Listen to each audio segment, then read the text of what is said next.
ఇచ్చిన మాట నిలబెట్టుకున్న ఏకైక మగాడు అంటూ ఫైనలీ గుడ్ న్యూస్ని రివీల్ చేస్తూ మనందరి ముందుకి వచ్చేసిన ప్రియాంక. బిగ్ బాస్ రియాలిటీ షోలో పింకీగా అడుగుపెట్టిన తను జబర్దస్త్ షో నుండి బిగ్ బాస్ వరకు తన అడుగులు వేస్తూ వచ్చింది. బిగ్ బాస్లో మంచి ఫ్రెండ్షిప్ యాంగిల్ మానస్తో చూపిస్తూనే లవ్ ట్రాక్తో అందరినీ ఎంటర్టైన్ చేస్తూ వచ్చింది. బయటకు వెళ్ళాక మానస్ ప్రియాంకని దూరం పెట్టినప్పటికీ ప్రియాంక మాత్రం మానస్ పైన ఉన్న ప్రేమ నిజమే అంటూ జెన్యూన్ అంటూ షేర్ చేసుకుంది. ఆ తర్వాత తనని తను ఎంతగానో ఇంప్రూవ్ చేసుకుంటూ సోషల్ మీడియాలో యాక్టివ్గా ఉంటూ పలు ఈవెంట్స్ అండ్ ప్రోగ్రామ్స్లో డాన్స్ ఈవెంట్స్లో తన టాలెంట్ని నిరూపించుకుంటూ ఆదర్శంగా నిలుస్తూ వచ్చింది.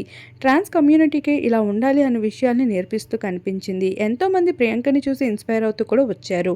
అటువంటి గొప్ప స్థాయికి చేరుకుంటూ వచ్చేసిన ప్రియాంక ఎంతకాలం సింగిల్ లైఫ్ని లీడ్ చేస్తూ ఉంటావు, త్వరలోనే తోడని వెతుక్కోవా అంటూ అభిమానులు అడుగుతున్న ప్రశ్నలన్నిటికీ సమాధానం ఇస్తూ సమయం వచ్చినప్పుడు ఖచ్చితంగా మీతో షేర్ చేసుకుంటాను, ఆ వ్యక్తి వివరాలు చెప్తాను, నా మనసుకు నచ్చిన వ్యక్తి త్వరలోనే నా దగ్గరికి వస్తాడు అంటూ పలు సందర్భాల్లో అభిమానులతో పంచుకుంది. ఆ తర్వాత కొన్ని హల్దీ ఫొటోస్ని కూడా షేర్ చేసుకుంటూ వచ్చింది.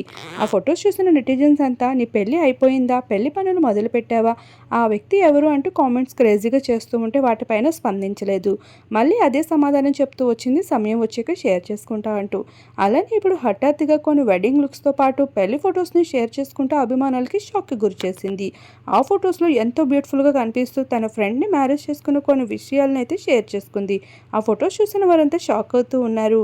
అసలు ఏం చేస్తున్నావు ప్రియాంక, ఏమీ అప్డేట్ అవ్వకుండా పెళ్లి పందిడి పైన అలా కూర్చొని అలా సర్ప్రైజ్ ఇస్తే ఎలా అంటూ క్రేజీ కామెంట్స్ షేర్ చేస్తూ రావడంపై ఇతనే నా మనసుకు నచ్చిన వ్యక్తి, నా లైఫ్ పార్ట్నర్ అంటుందా, లేదంటే ఇదంతా ఒక షూటింగ్ యాక్టింగ్ భాగమే అంటూ మరొకసారి షాక్ ఇస్తుందా అనే విషయంపై అభిమానులు ఎంతగానో ఆతృతగా ఎదురు చూస్తున్నారు తన సమాధానం కోసం.